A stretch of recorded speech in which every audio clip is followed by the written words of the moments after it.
Cocoa Beach is your ultimate Florida beach vacation.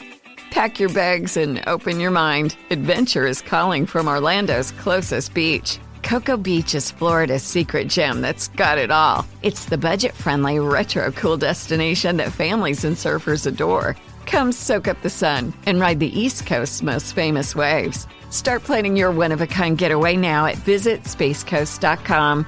That's visitspacecoast.com.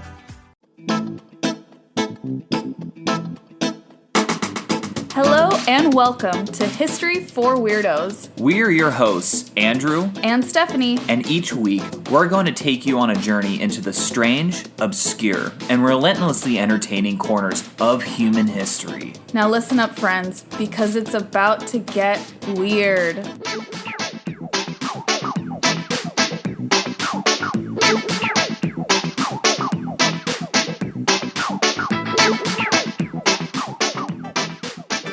Weirdos, welcome back to episode number 89 of the History for Weirdos podcast. It is always good to be sitting here ready to record an episode for you all. Absolutely. And before we get into it, we have just a couple quick announcements. Yeah. Number one, I'm sure our guys are all well aware so far that we have launched our trip to Italy. Yay! So there's still spots available even for the pre-sale. Yeah.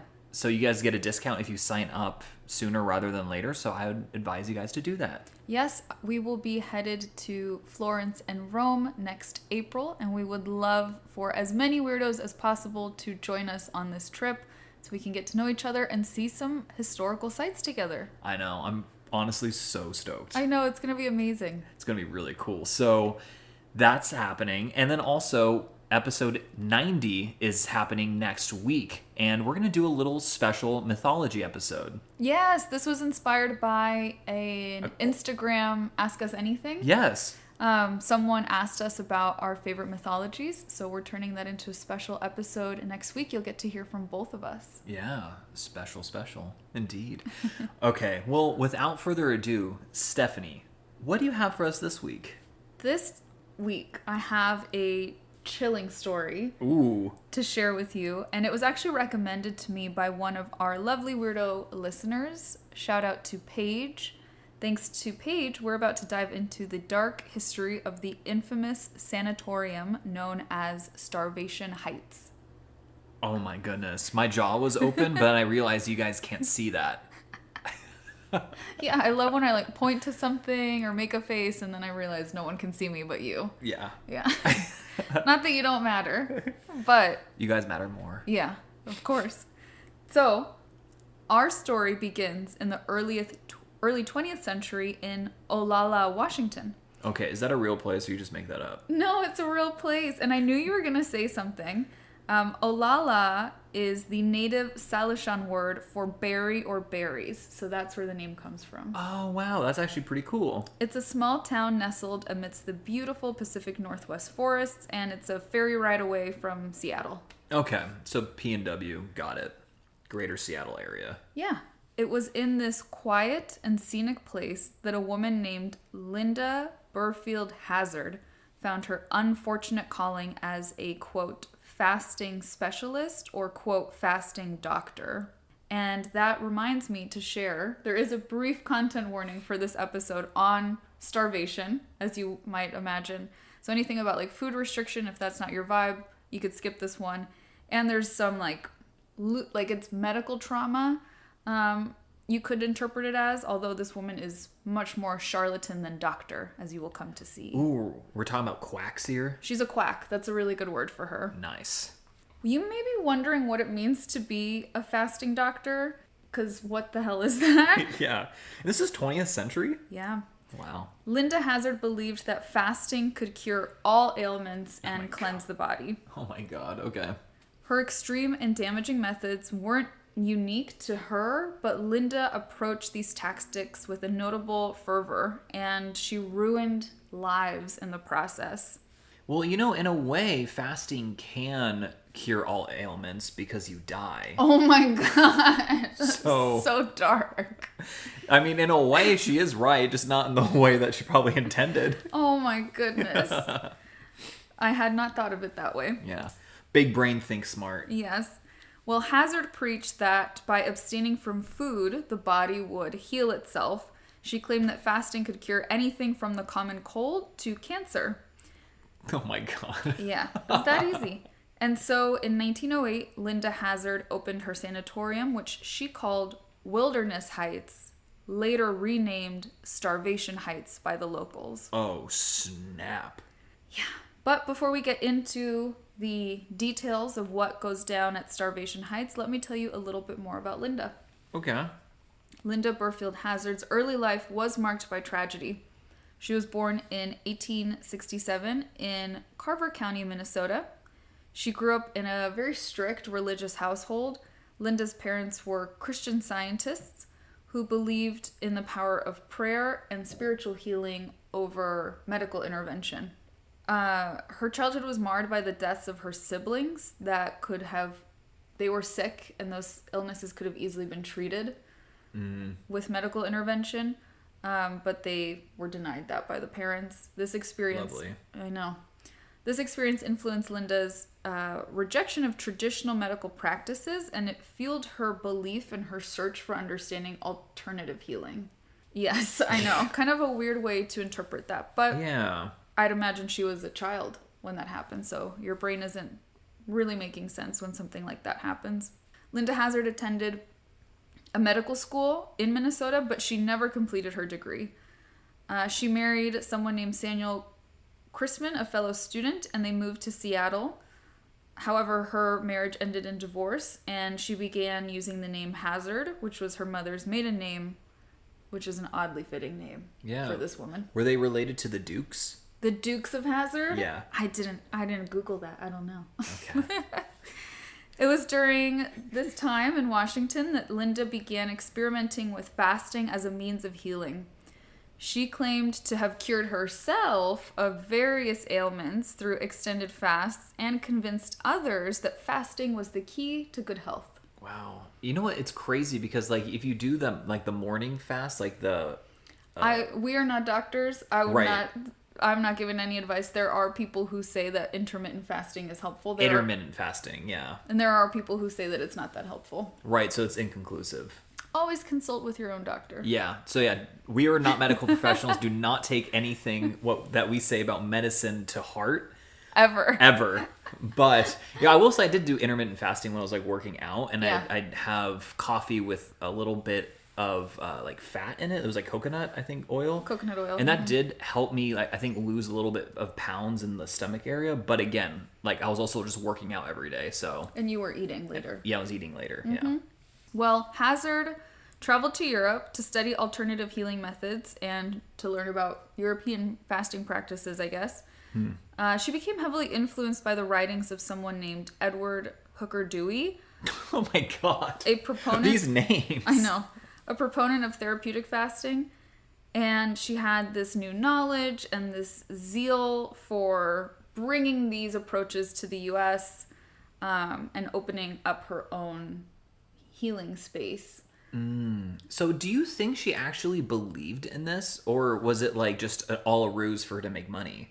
I think that's a great question, and We'll get into it. I think at the end we could discuss more. Okay. But that's a good question. Let's hold that question in mind as we listen to her story. That's probably fair.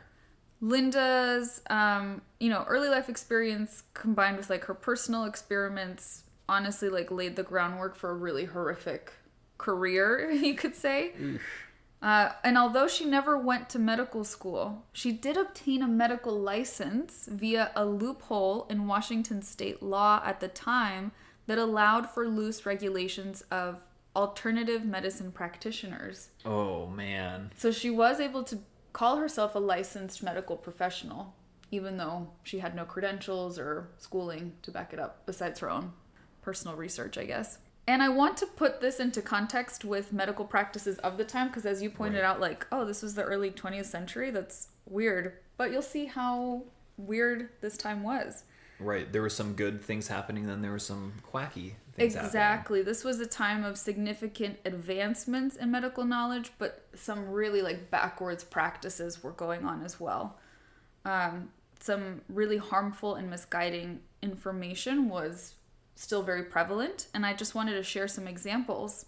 Ooh. Number 1, bloodletting. That was still happening at this time? Yes. Isn't that nuts? Wow. Bloodletting, the practice of intentionally withdrawing blood from a patient, was still being used at this time, despite its waning popularity. It was based on the ancient belief that balancing the body's humors, or kind of like the fluids in the body, could restore health. Unfortunately, this practice often caused more harm than good and would lead to excessive blood loss and the weakening of patients. Wow, who would have thought? Who would have thought? Also, it's wild to think the same century that we were born, like, there were people still doing bloodletting. It's nuts to think how much, like, technology really speeds things up. Right, the 20th century. Kind of like a big snowball effect of that. Yeah, 20th century is, like, just, I think, a really good prime example of that. Mm-hmm. There was also electroconvulsive therapy known as ECT. I'm sure many of us have seen this in movies and things like that. In its early form, electroconvulsive therapy was a really crude and harsh procedure. It's still used today, but in a very different way. Back during this time, it involved inducing seizures in patients by passing an electric current through their brains. Oh my God. It was thought that this could treat various mental illnesses, but the effectiveness and the safety were very poor, to say the least. Some of the side effects of ECT include nausea, headaches, confusion, and then memory loss is a big one. Right, you're like frying someone's brain. Mm-hmm. Worst part is that it was really common for folks to receive ECT without their consent. Right, because this was really targeted at people with more severe mental illnesses. So even if they objected, they would still be given the treatment. Wow. And then the last example I wanted to give, because I thought all of these were so weird that I had to include it in the episode, was radium therapy. Oh, jeez. Radium, a radioactive element, was believed to have curative properties and was widely used in medical treatment at this time. It involved the use of radioactive substances to treat conditions like cancer. The irony. However, as we know, the long-term effects of radiation exposure are not good. And many patients suffered severe radiation burns and then, would later get cancer if they didn't have it already. Wow. Who would have thought? Yeah, who would have thought? It's important to note that these harmful medical practices were products of their time, really influenced by limited understanding of medical science and just like pseudoscience beliefs, honestly. Yeah. Thankfully, during, shortly after, we do gain a ton of medical knowledge, and a lot of these harmful practices are abandoned. Thank goodness. Thank goodness, indeed. Let's go back to Starvation Heights. Lovely. How did Hazzard get folks to go along with her torturous treatment? Well, apparently, Hazzard was quite the charismatic figure. She authored books and articles advocating for her fasting methods, drawing attention to her unconventional ideas, and many desperate souls seeking miraculous cures were lured in by her promises of rejuvenation and healing. But little did they know the horrors that awaited them. Oh my God. That is particularly evil. Like preying on desperate people like that. Yeah, preying on people who have maybe illnesses that have, no treatment at the time. Right. Ay. And plus you can, if you're offering someone, I can cure you of your incurable disease, like people will pay anything. Like price isn't an option. Yeah, you're right. I agree. And these people who, are so desperate for help would really soon find that she had a sinister side. Because once patients were admitted to Starvation Heights, they were subjected to a very rigorous fasting regimen. Their meager diets consisted of small amounts of tomato broth or orange juice, barely enough to sustain them. Many patients grew weak, frail, skeletal, and would waste away as a result of malnutrition. I didn't include the list here, but they do have the diary of a patient that passed away here, and he just wrote down what he ate every day and how he felt. Oh my God. And it was literally half a cup of tomato broth, for one day, one orange for another day. That's insane. Yeah, like only water another day. It was really harsh to read. Ugh. Hazzard claimed that fasting was the way to purge the body of toxins, though, that's what would help you heal. And she believed that your hunger was a sign that you were healing. So she encouraged her patients to embrace their hunger as a positive force. In this position of, like, as an authority, she wielded a lot of control over their minds, their bodies, and would often manipulate her patients into signing over their estates. Oh, wow. So she was a complete charlatan. Yep. She really just put people in the most vulnerable positions and took advantage of that. And as mentioned, the locals did call her treatment center Starvation Heights because some folks did manage to walk out of there and say, like, oh, she made me better. But a lot did not come back out. Hazzard claimed that the deceased patients had succumbed to undisclosed other illnesses that she didn't know about.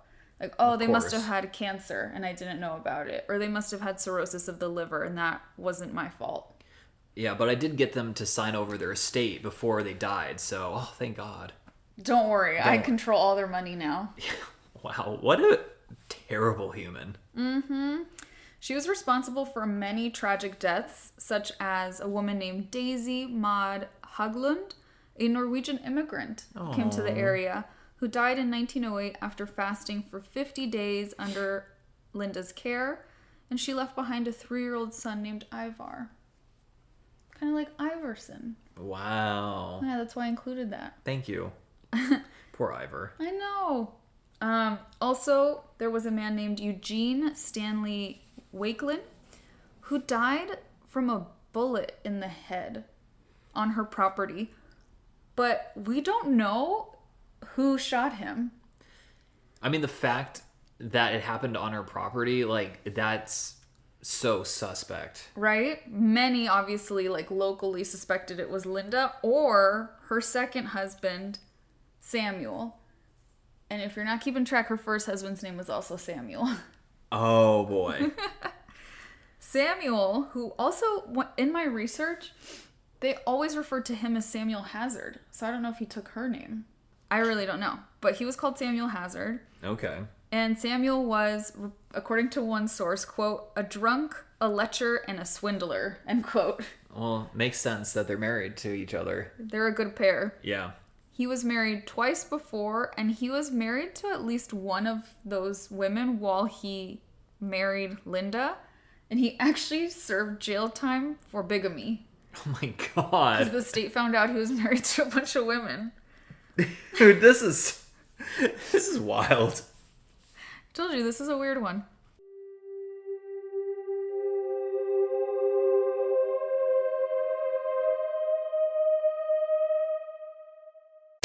Hey y'all, Darius Rucker here. You know, a lot of people ask me, what inspires your music? And one of the big things is a strong sense of place. That's why I love my home state of South Carolina and want to share the awesome things it has to offer. From the beautiful mountains down to the sunny coast, it's got it all. Not to mention two of my personal favorites, great golf and amazing food. Come see why I love this place. Visit discoversouthcarolina.com. Zicam knows that when you live life to the fullest, you never want to let a cold slow you down. With Zicam's cold shortening products, you can actually shorten colds when taken at the first sign. And with the winter chill in the air, you need the #1 cold shortening brand to help shorten a cold when taken at the first sign this season.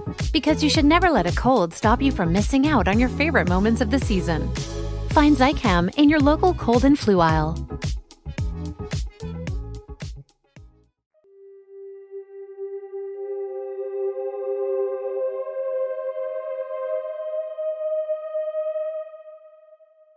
We're going to take a little bit of a turn here, and we're going to talk about these two sisters who play a big part in this story.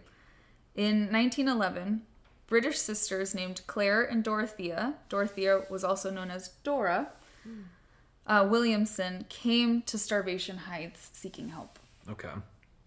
These sisters were the orphan daughters of a well-to-do English army officer, and they saw an ad for Hazzard's book, which was titled Fasting for the Cure of Disease, in a newspaper while they were staying in Victoria, British Columbia.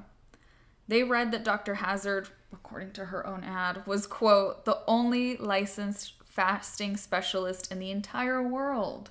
Well, yes, for a reason. And that through her work, she understood the root cause of all health issues, including, quote, physical, mental, and moral. Wow. So she wrote good ad copy. That's something else we know about Linda. She wrote amazing ad copy, apparently. Dorothea was born in India and Claire was born in London, and these two women were well-traveled. They were educated in Switzerland, England, and France. They were, however, known to be really naive and possess a childlike innocence. I don't say that to victim blame them, but I do say that to point out that predators like Linda would look for people like that. Look for people who are very well-intentioned or are very trusting and would target them. That makes sense. Yes. It makes a lot of sense. So neither of the sisters, though, was seeking treatment for a particularly life-threatening illnesses. They felt they were suffering from a variety of more minor ailments. Dorothea said she had a lot of swollen glands and rheumatic pain, while Claire did have a dropped uterus, or she was told she did, which was very painful. It was untreated and just really painful to manage. The sisters were great believers in, quote, alternative medicine, and had already given up meat and wearing corsets in an attempt to improve their health, which was really weird for the time. Interesting, okay. So they've given up meat and stopped wearing corsets. Well, corsets probably weren't great. Yeah, I guess if you're complaining of pain, then that's probably not helpful. Yeah. Is being cinched into this thing. True. The Williamson sisters likely envisioned a quaint and calming wellness retreat when they saw this ad, right? Right. Olalla, Washington. Yeah. I bet it's super chill vibes. Somewhere Gwyneth Paltrow would go. Oh my God. That's probably what they're thinking, right? But upon meeting Linda, they were really just in for it. It was a nightmare. There's no health history taken when she meets them, right? Mm-hmm. There's no physical exam given. Oh boy. And she just says we need to start treatment immediately when she sees these women. Yeah, she's such a charlatan. Yeah. It's just crazy to me that she clearly doesn't even care at all about these people that's entrusted to her care. Yeah, who are trusting her with their lives. And she doesn't even, she must be a complete sociopath or psychopath. That's a really, really good assumption. The first thing she had these women do, though, before going to Wilderness Heights, was she had them stay in an apartment in Seattle where they were told to stay in that apartment, isolated. They were fed broth every so often, and they received hour-long enemas regularly. Oh my God. So they must have been dehydrated. Yeah. When Linda finally had these women move to Wilderness Heights, each sister weighed no more than 70 pounds. Okay, that's disgusting. I know. That's so sad. Unsurprisingly, the longer the sisters stayed in Starvation Heights, the more Dr. Hazzard became interested in their financial situation. And wanted to know, who's managing your finances. Wow. I imagine she was thrilled to hear that the two women were, happily telling her, oh, no, we manage all our finances independently. Oh, babies. No one oversees our bank accounts or anything like that. Oh. Yes, the sisters were orphans, but they did have family and loved ones involved in their lives that they wrote to frequently during their travels, right? But the sisters were used to their family members disapproving of their kind of nutty health endeavors, so they didn't tell anyone where they were going. Oh my God. Of course, though, that makes sense that their family members were against their quests because clearly they don't have the best understanding. Yes, they're too trusting. Exactly. Yeah. But thankfully, we don't I didn't see exactly the circumstances as to how, but Dorothea, one of the sisters, snuck out a letter to their childhood nurse named Margaret Conway, who was either living in or visiting Australia. Different sources said different things, but she got a letter to her in Australia. And when Margaret reads the letter, it's basically gibberish. There's like, it's just like gobbledygook on the page, and she has no idea what Dorothea is trying to say. So she's spooked by the nonsensical letter, and she goes, you know, to the Pacific Northwest where the letter came from. Yeah, absolutely. Be like, what is happening here? Wow, that's a really, I mean, traveling that far at this time would have taken forever. Yeah. I mean, there are no commercial airplanes at this time. Yeah, she had to go by boat. Yeah. And that's quite a bit of loyalty from like a former childhood nurse. Right, exactly. And I think nurse meant like kind of like a nanny. Right. Governess maybe comes to mind too. Yeah, they are English. That makes sense. So upon her arrival to the Pacific Northwest, Margaret finds out the terrible news that Claire has died. One of the two sisters has passed away already by the time she gets there. Oh my God. And when she sees Dora, she weighs 50 pounds, and her bones are protruding so sharply that she actually can't sit because it hurts. Like the bones tug at her skin. Oh my God. Yeah, Margaret's reaction is to get Dora out of there immediately. But Dora's kind of out of it. Right. And she's like, no, I don't want to leave. So she got Stockholm syndrome. Maybe a little bit. It's unclear, or just if she was delusional, maybe Just so out of it. just so out of it she doesn't know what she's talking about. I don't know.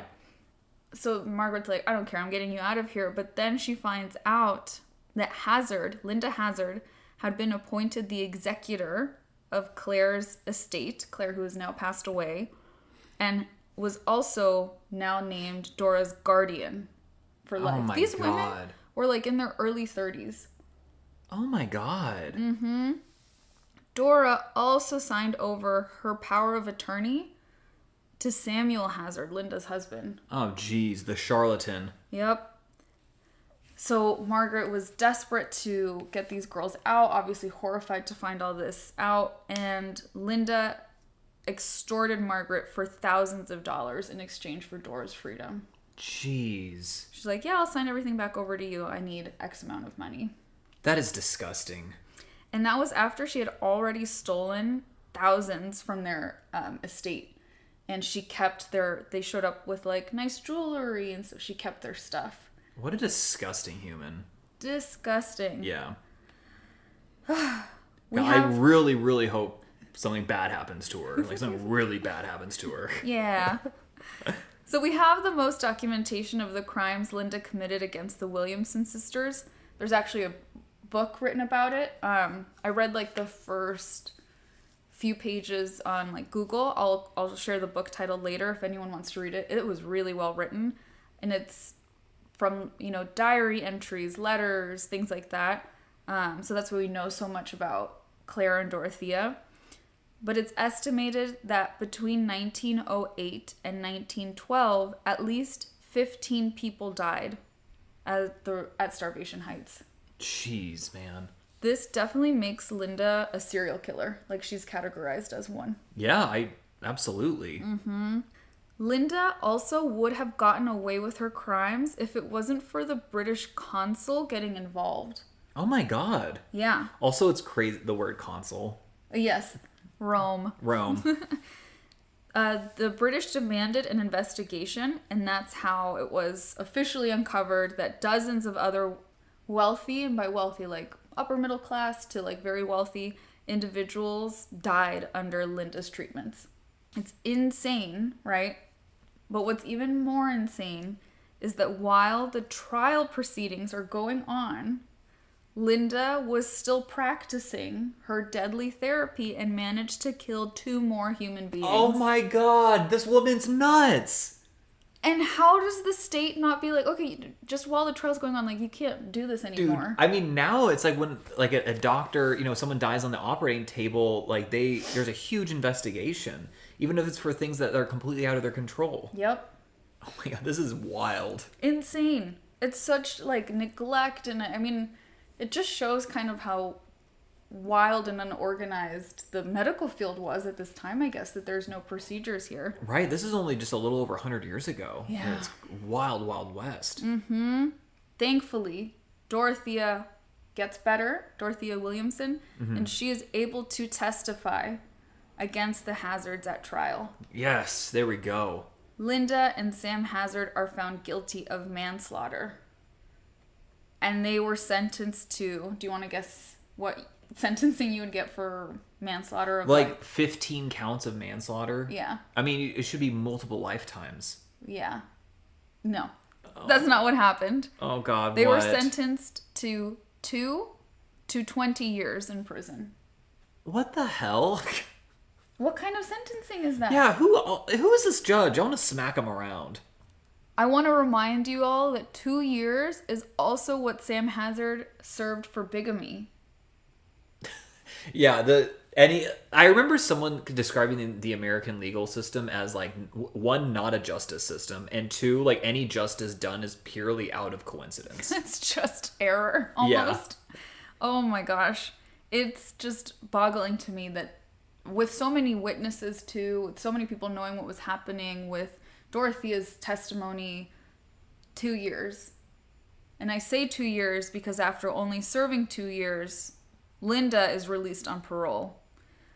And then for some unknown reason, she is granted a full pardon by the governor, Ernest Lister, in 1916. Dude, who is this woman? Like, I mean, she's a literal serial killer, and she just like charms her way out of these situations, fleeces people out of like inheritances, like estates. Yeah. It boggles my mind. You'll see on our Instagram, we'll post a photo of her. She doesn't look that charming. I don't know. She doesn't look like very charismatic or like, she looks super like sad and like Victorian repressed is the vibe. Well, maybe that was the vibe back then. They liked that vibe. Yeah, they're like, oh, you're repressed? Oof, baby, I'll do anything you want. That's the aesthetic they were going for? Yeah. So per my research, it's unclear how long Sam served. Mm-hmm. But they are reunited. We do know that. Okay. They get back together. Yay. Great. And then, I'm so sorry to tell you this, Andrew. Oh my God, they start practicing it, don't they? Yeah. Oh, Hazzard jeez. continues to promote fasting and open a sanitarium despite the controversy surrounding her. She opens this new sanitarium, which she called a school for health, because her medical license was revoked, at least. Yeah. She's unable to call herself a doctor now. And she continued to supervise fasts until, mysteriously, the sanitarium burns to the ground in 1935. Oh my God, but so decades. Decades. I mean, good, but it took too long. Yeah. Luckily, it's never rebuilt after that. And ultimately, Linda Hazzard's own hunger for power and wealth leads to her downfall. She died in 1938, reportedly from self-imposed fasting. Good. Yes. I've never rooted so hard, I think in the history of history for weirdos, for someone to die. I know, this woman is like... She's like zero redeeming qualities. She's evil. Pure evil. Her husband Samuel died 8 years later of just like natural causes, unfortunately. And that, weirdos, is the story of Starvation Heights. Oh man, this one's a tough one. You can still see where Starvation Heights was. The house for that sanatorium is still standing in Olalla, Washington. Oh, we shouldn't do a field trip. Yeah, let's do a field trip. That would be fun. So, I want to pose the question back to you. Do you think she believed in her own BS?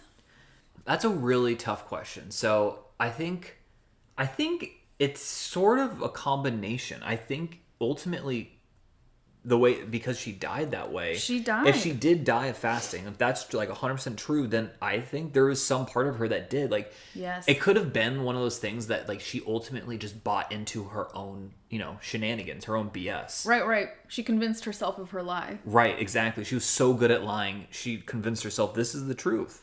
Yeah, which happens to like cult leaders and things like that, right? Yeah. They buy into this belief that they have this like special power. I think the minister of propaganda for the Nazis. Mm-hmm.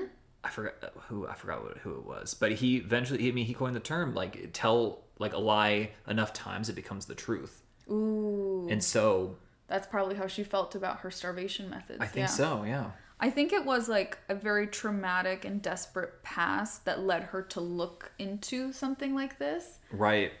But then I think it honestly is just, like you said, probably sociopathy that led to I mean, because these deaths. There are plenty of people that have had terrible things done to them when they were children, and they don't go and do stuff like this. Yeah, and the repeated, like you said, people entrusting their lives to her repeatedly and her letting them die, that's not a coincidence, right? And that's, if she wasn't planning for that to happen, if she wasn't maliciously trying to kill these people, at least her empathy would be like, maybe I should stop this. This isn't really working that well. Or like, she probably wouldn't use that money to enrich herself. Like, yes, there's that too. So that she is scheming because at some point, maybe it didn't start off this way, but at some point she does start telling people like, there's a chance you might die. Give me your money. Give me your money if you do. Yeah, like, what? Yeah. Unbelievable. Linda Hazzard is honestly like such a terrible person, no matter how you split it or try to think it through. She is like the worst, like, epitome of like the bad weirdo that we cover. Like, because she was interesting for her time. Like, instead of like promoting something that was ahead of her time, she was just promoting herself as, oh, I'm doing something ahead of my time, but in reality it's just utter garbage. Yeah, she's a Darth weirdo. She's a Darth weirdo. Oh, snap. Ooh, that would be good on merch. Darth weirdo. Darth weirdo. And let me just share the sources for this week. The Smithsonian Magazine. Oh, they're so good. So good. Really good article on her. SeattleTerrors.com. Ooh, that's kind of cool. Mm-hmm. You can learn more about like the house and like visiting and stuff like that. Murderpedia. Oh my god, that's like your thing. She has her own entry on Murderpedia. And then the book that I reference, which I think all of these sources also reference, is called Starvation Heights, a true story of murder and malice in the woods of the Pacific Northwest, written by Greg Olson. And it was really good. Like, I think there's like 30 or 40 pages that you could just read for free, and it was very good. Oh, nice. That's really cool. And then historylink.org was the final article I used, and then Wikipedia. Of course.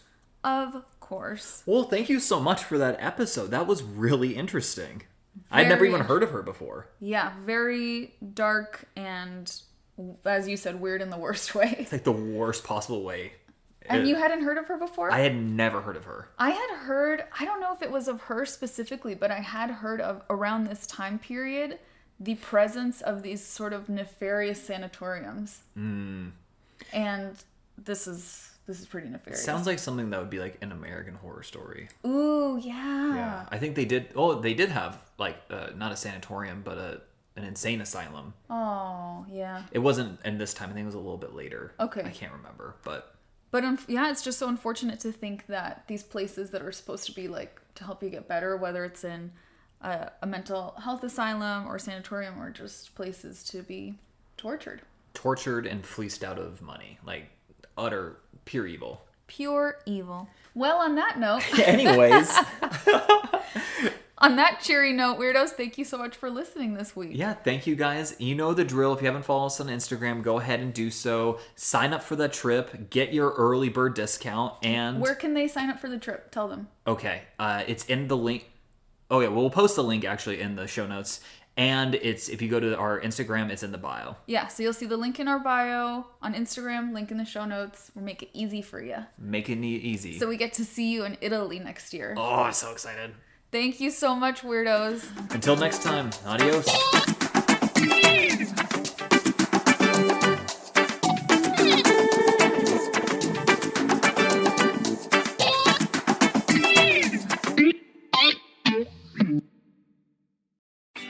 Cocoa Beach is your ultimate Florida beach vacation. Pack your bags and open your mind. Adventure is calling from Orlando's closest beach. Cocoa Beach is Florida's secret gem that's got it all. It's the budget-friendly, retro-cool destination that families and surfers adore. Come soak up the sun and ride the East Coast's most famous waves. Start planning your one-of-a-kind getaway now at visitspacecoast.com. That's visitspacecoast.com. If you're a last-minute gift shopper, then Instacart is your holiday rescue app this season. No more tracking packages, no more trips to the post office, and no more Christmas gifts arriving in February. Instead, you can just download Instacart to order gifts like beauty, tech, and gourmet goods from local stores and get them delivered in as fast as 1 hour. Plus, right now, you'll get free delivery on your first 3 orders. This offer is valid for a limited time. $10 minimum per order. Additional terms apply. Must be 21 plus to purchase alcohol where available.